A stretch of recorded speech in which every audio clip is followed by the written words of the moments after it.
First पे भी caesarean था, सेकेंड बेबी की नॉर्मल होने के कितने चांसेस हैं? कितने साल पहले हुआ था मैंने सिजेरियन? 2016, 7 years back. क्यों हुआ था सिजेरियन? डॉक्टर ने बोला था, मतलब everything was normal, but last में उन्होंने बोला कि डबल कॉर्ड है, तो सेम ऐसे ही था, उल्टा था अभी तक। 8 मंथ में वो हो गया था सीधा। सीधा हो गया। हाँ, बट जब लास्ट वीक जब हमने चेक करवाया ना, अल्ट्रासाउंड उन्होंने खुद ही किया था, वो बोली डबल कॉर्ड है तो आपको सिलेरियन करना है। इसलिए सिजेरियन। बाकी बेबी का वेट वगैरह सब सब ठीक। प्रेगनेंसी टाइम में कोई दिक्कत तो नहीं नहीं। थी आपको? पूरा लो रिस्क प्रेगनेंसी।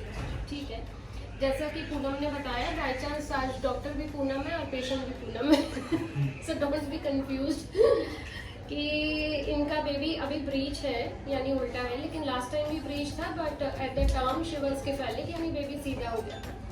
तो नॉर्मल डिलीवरी के लिए पहले तो बच्चा आपका सीधा होना चाहिए, ठीक है, तभी हम नॉर्मल के लिए जा सकते हैं। अंदर पानी ठीक होना चाहिए, आपका लो रिस्क प्रेगनेंसी होना चाहिए, जैसा आपका फर्स्ट प्रेगनेंसी था, कोई हाई रिस्क बीपी, शुगर, ये सब IUGR, बेबी का ग्रोथ कम होना या ज़्यादा होना, दोनों ही कंडीशन में थोड़ा मुश्किल होता है नॉर्मल डिलीवरी कराना प्रीवियस सिजेरियन के साथ। अगर आपकी सारी चीज़ें ठीक रहती हैं, ठीक है, आपके सिजेरियन को भी 7 years का गैप हो गया है, तो एक अच्छी चीज़ है, पॉजिटिव पॉइंट है। आपकी हाइट बिल्ड के हिसाब से हमें लग रहा है आपका पेल्विस भी अच्छा होगा।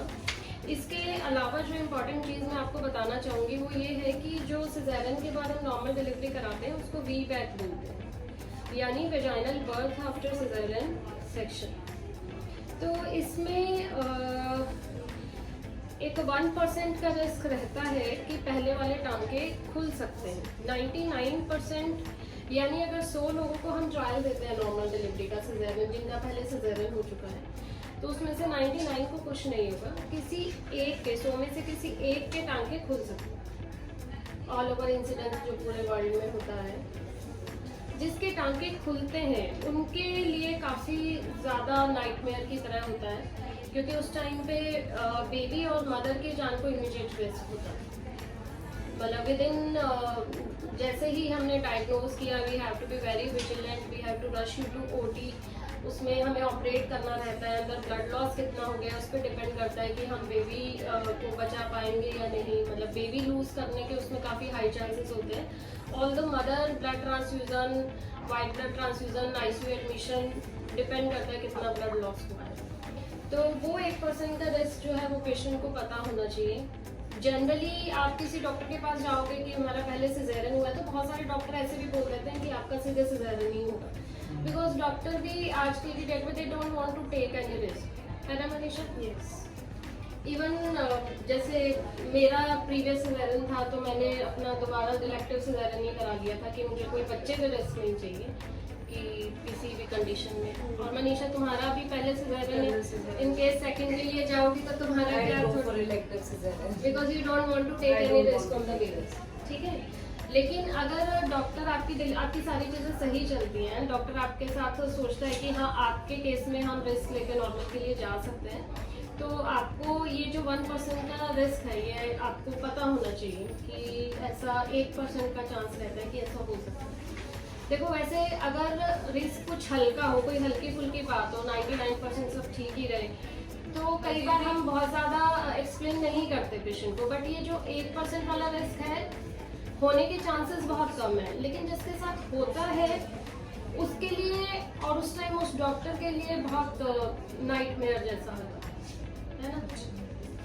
बाकी आपका डिसीजन है, क्योंकि जैसे कि मनीषा ने कहा या मैंने किया, हमने अपने केस में इलेक्टिव सिजेरियन कराया, तो यू कैन ऑल्सो कंसल्ट और रीड और उसके बारे में जो एक्स्ट्रा नॉलेज है आप गेन कर सकते हो। पहले तो हम ये कोशिश करेंगे कि आप VBAC के क्राइटेरिया फुलफिल करो, जैसा कि आपने बताया प्रीवियस ड्रिल आपका जो प्रेगनेंसी था लो रिस्क था, अगर इस बार भी लो रिस्क रहता है तो ऑब्वियसली आप उस क्राइटेरिया को फुलफिल कर लोगे अगर बेबी भी मूव करके सीधा हो जाता है, ठीक है। देन उसके बाद आपको डिसाइड करना है कि आपको ये रिस्क लेके VBAC के लिए जाना है या डायरेक्ट इलेक्टिव सिजेरियन। ये सेकंड सिजेरियन में बॉडी इंपैक्ट क्या है, मतलब कि अगर सेकंड सिजेरियन, देखो जो नॉर्मल डिलीवरी होती है, फर्स्ट डिलीवरी के बाद नेक्स्ट डिलीवरी इजी होती जाती है। फर्स्ट से सेकंड नॉर्मल डिलीवरी इजी होगी, सेकंड से थर्ड डिलीवरी इजी होगी, थर्ड से फोर्थ, इस तरह से यूजुअली जो नॉर्मल ट्रेंड होता है। ऑब्वियसली एक्सेप्शंस हर जगह होते हैं।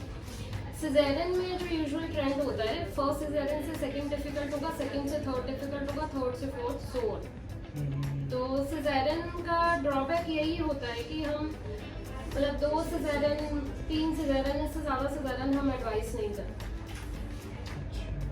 मतलब बॉडी इम्पैक्ट क्योंकि बॉडी इनकी पहले से ही वीक रहती है। नहीं नहीं, एज सच बॉडी वीकनेस वो सब तो नॉर्मल डिलीवरी और सिजेरियन में सेम ही रहता है, लेकिन जो सर्जिकल पॉइंट ऑफ व्यू से कॉम्प्लिकेशंस आ सकती है ना, वो बढ़ जाते हैं जो हमें सिजेरियन करना पड़ता है। तो आपको हर सिजेरियन के साथ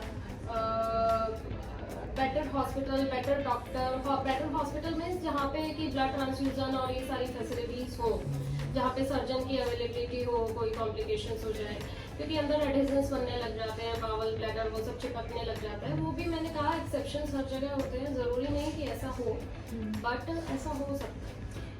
एक और चीज़ मैंने पढ़ी थी, स्कार थिकनेस का टेस्ट होता है हाँ बिफोर। हाँ, मैं उसी पे आने वाली थी। तुम कुछ बताओ कि स्कार थिकनेस के बारे में। स्कार थिकनेस जो हमारी होती है, अगर हमारे प्रीवियस सिजेरियन से सेकंड सिजेरियन में मिनिमम 2 इयर्स का गैप होना चाहिए, मिनिमम 2 इयर्स, और उसके बाद हम अल्ट्रासाउंड में लास्ट स्कैन में स्कार थिकनेस चेक कराते हैं। अगर वो नॉर्मल आती है, you can go for vaginal delivery after caesarean.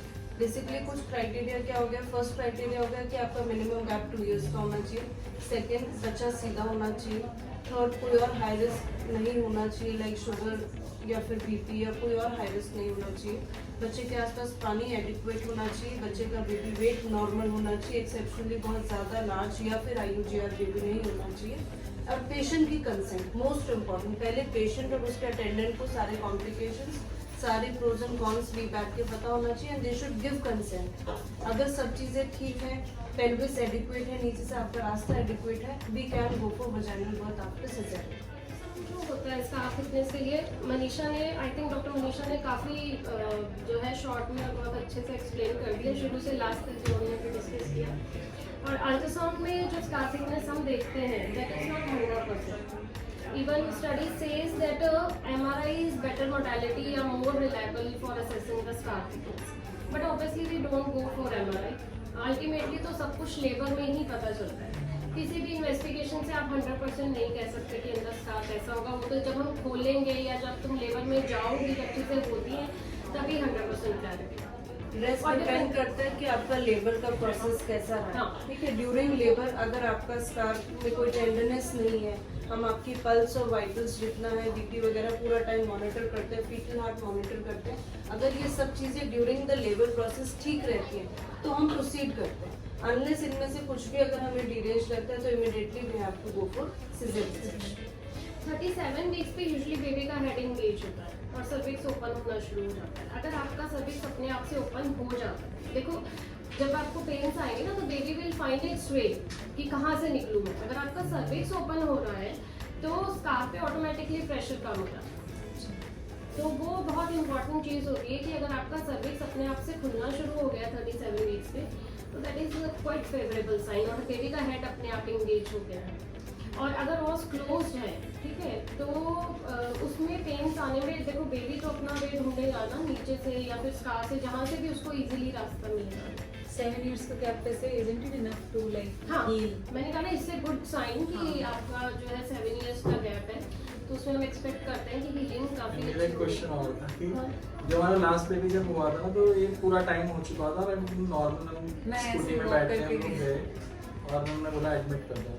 तो अब ये 2-3 दिन पहले मुझसे पूछ रही थी मेरे को पेन हो रहा है, तो अब जैसे टाइम आ रहा है तो हम कैसे इसको डायग्नोस करेंगे? ये अभी पेन तो 1 month है ना। प्रॉपर वही पेन हो रहा है, अब हमें लेके जाना है, क्योंकि मैं इस चीज़ से नहीं अभी तक मेरे साथ नहीं हुआ। देखो यूजुअली जो पेन होता है वो 37 वीक्स के बाद भी आता है, कुछ को 36 के बाद भी आ जाता है, क्योंकि 37 वीक्स पे बेबी मैच्योर हो जाता है, जो नेचर का प्रोसेस है। कोई इन्फेक्शन की वजह से या कभी कभार प्रीमेच्योर लेबर पेन्स आ सकते हैं, जैसे ट्विंस में आ जाते हैं, लार्ज साइज बेबी, पॉलीहाइड्रोमियस, कुछ कंडीशंस होती हैं, इनके साथ वैसा कोई हाई रिस्क है नहीं, इन्फेक्शन का भी कोई साइन है नहीं, कोई फीवर नहीं है, कोई टैकीकार्डिया नहीं है, कुछ नहीं है। तो इनको कई ब्रेस्टन हिक्स एक होता है जिसमें यूट्राइन कंट्रैक्शंस फील होता है पेशेंट को, ठीक है, माइट भी वो, अगर आपको थोड़ा सा पेन होकर सेटल हो जाता है तो इट मीन्स वो फॉल्स पेन जैसा ही है।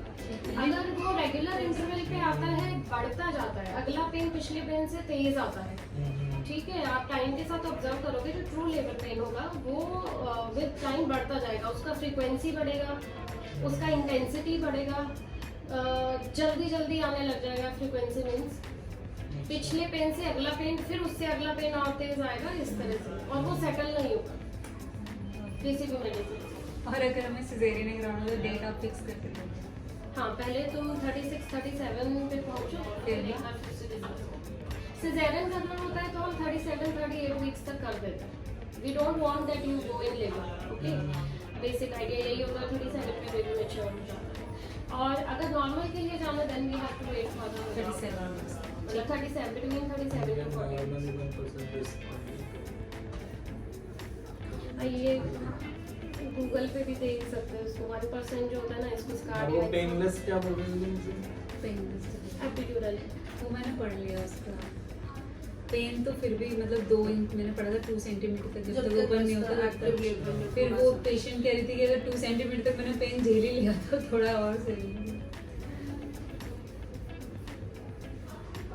तो आज हमने डिस्कस किया वी बैक यानी vaginal birth after caesarean section. तो काफ़ी चीज़ें हमने डिस्कस की। आई थिंक पूनम और